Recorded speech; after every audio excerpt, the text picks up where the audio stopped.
Olá a todos, eu sou o Rafael e, juntamente com o Felipe, alunos da Universidade Federal do Paraná, iremos apresentar a vocês uma aula a respeito da fotossíntese. Mas antes de tudo, vamos discutir a respeito de uma estrutura que é necessária para que a água e o gás carbônico presente lá na atmosfera possam ser utilizados nesse processo. Os estômatos são estruturas essenciais para o funcionamento da fotossíntese. Normalmente são encontradas em maior concentração e quantidade nas regiões das folhas, sendo formadas por duas células guardas, as quais estão rodeadas por células epidérmicas. Essas células guardas, na presença ou ausência de água e potássio, pode mudar sua conformação de forma que, na presença desses elementos, vai gerar uma abertura denominada ostilo. Isso é extremamente importante para a fotossíntese, pois, primeiro de tudo, vai fazer com que a água ali presente possa ser liberada para o ambiente externo na forma de vapor. Isso gera uma diferença de potencial e energia que garante e favorece com que aquela água presente lá nas raízes possa alcançar as folhas para realizar a fotossíntese. Enquanto isso, também promove as trocas gasosas com o ambiente externo, relacionando o oxigênio e o gás carbônico. O oxigênio, como subproduto da fotossíntese, vai ser levado para o ambiente externo, enquanto o gás carbônico, necessário também juntamente com a água para que a fotossíntese possa ocorrer, vai ser levado para o ambiente interno. Além das trocas gasosas entre oxigênio e o gás carbônico contribuírem e beneficiarem as plantas, elas também vão ser importantes na manutenção das condições ambientais através da regulação das concentrações desses elementos na atmosfera. O oxigênio em si, além de ele ser necessário para os organismos aeróbicos para a respiração celular, ele também vai ser importante na produção do ozônio e, consequentemente, na regulação da camada de ozônio, a qual vai fazer uma proteção aos organismos ou seres vivos contra os raios ultravioletas, sendo extremamente essencial e necessária para que a vida na Terra exista. Já o gás carbônico é um gás do efeito estufa e que, portanto, está associado com a regulação da temperatura do planeta. Essa absorção do gás carbônico e a assimilação em moléculas orgânicas pelas plantas também vai contribuir com a manutenção dessa temperatura. Outra questão importante para a fotossíntese é onde ela acontece. Sendo assim, devemos falar dos cloroplastos. Os cloroplastos são organelas responsáveis pelo processo de fotossíntese, que possuem um formato discoide e uma dupla membrana de revestimento. Em seu interior, no espaço entre as membranas, há um líquido chamado estroma, e dentro deste líquido há um sistema de membranas empilhadas, denominadas tilacoides. É na membrana dos tilacoides que estão os pigmentos fotossintetizantes, sendo esses a clorofila, que também é responsável por dar a cor verde às estruturas, e os carotenoides. Nessa representação, estamos dentro do cloroplasto, mais especificamente na membrana do tilacoide. A parte externa representa o estroma do cloroplasto e a parte interna é o interior do tilacoide. É possível ver dois fotossistemas, o fotossistema 1, P700, e o fotossistema 2, o P680, sendo ambas complexos antenas que captam energia luminosa devido à presença das clorofilas e dos carotenoides, para que as reações possam em si ocorrer. A numeração pode parecer trocada, mas na verdade elas foram nomeadas a partir da época em que foram descobertas. Porém, as etapas ocorrem tanto a partir do fotossistema 2 para o fotossistema 1.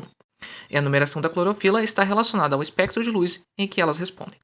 A energia chega aos fotossistemas e os elétrons vão absorvendo essa energia, até que fiquem excitados, fazendo com que esses mesmos elétrons se movimentem e sejam transportados por transportadores de elétrons, presentes na membrana, chegando até a uma proteína carreadora.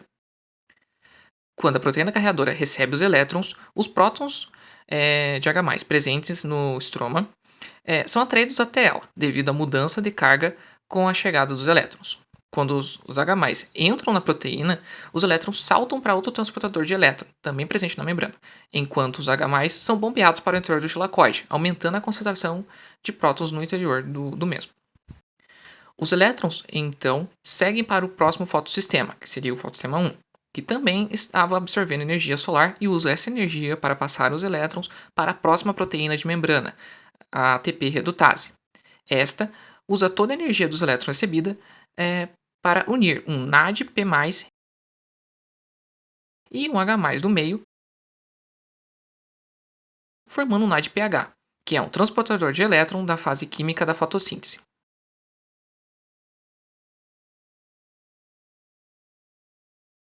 Porém, se prestar atenção, no início do processo há um desbalanço energético, não sendo um processo cíclico em si, e pode ter um momento em que os elétrons podem acabar. Então, há um processo para repor os elétrons perdidos, que seria a fotólise da água. A água, então presente no interior do tilacoide, passa por um processo de quebra, utilizando energia luminosa e disponibilizando no meio mais H+, oxigênio, que é liberado para a atmosfera, e mais elétrons que retornam para o processo. Há ocorrência também do processo cíclico durante a fase fotoquímica, desempenhada apenas por P700, que também ocorre a excitação dos seus elétrons durante a absorção de energia luminosa, só que aos elétrons retornarem à estabilidade natural, liberam ATP para o meio, sem que haja perda de elétrons ou a reposição destes durante o processo de produção de energia. Como há um grande aumento da concentração de H+ no interior do tilacoide e pouco H+ no estroma, deve haver um retorno desses prótons para o estroma. O H+ então é encaminhado e passa pelo interior de uma proteína chamada ATP sintase, que ao bombear H+ para o estroma, gera energia suficiente para unir ADP e um fosfato, formando um ATP, sendo que esse é um processo conhecido por fotofosforilação. Com isso, é possível compreender que todo o processo serve para formar NADPH e ATP, que serão fundamentais para o próximo processo.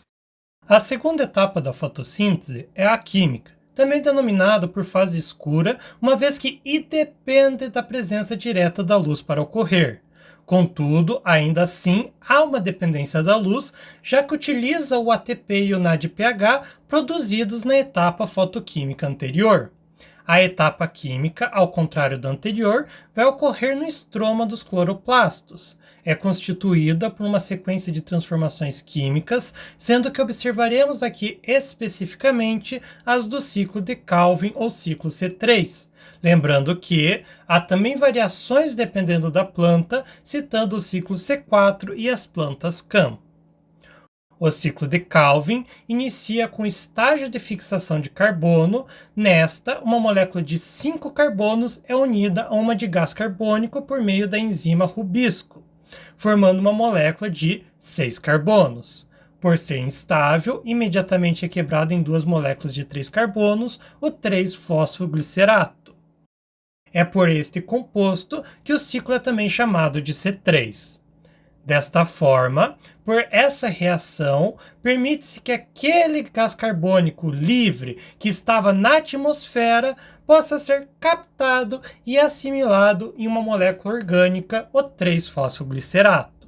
O segundo estágio é o de redução. Inicialmente, há a transferência de um grupo fosfato de uma molécula de ATP para o composto, e em seguida, este será reduzido em gliceraldeído 3-fosfato pelo NADPH, liberando o grupo fosfato.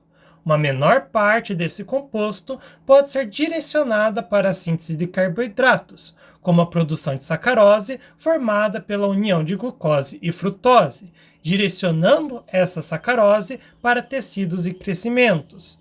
Pode ainda ser utilizada para a produção de amidos como reserva nutritiva para a planta, sendo armazenado no próprio cloroplasto. E uma terceira possibilidade é ela ser direcionada para reações de glucólise, que resultará na produção de ATP e energia para o funcionamento da planta. A maior parte do gliceraldeído 3-fosfato vai ser utilizada para a própria regeneração do composto inicial do ciclo, o que marca o último e terceiro estágio do ciclo, o de regeneração da ribulose.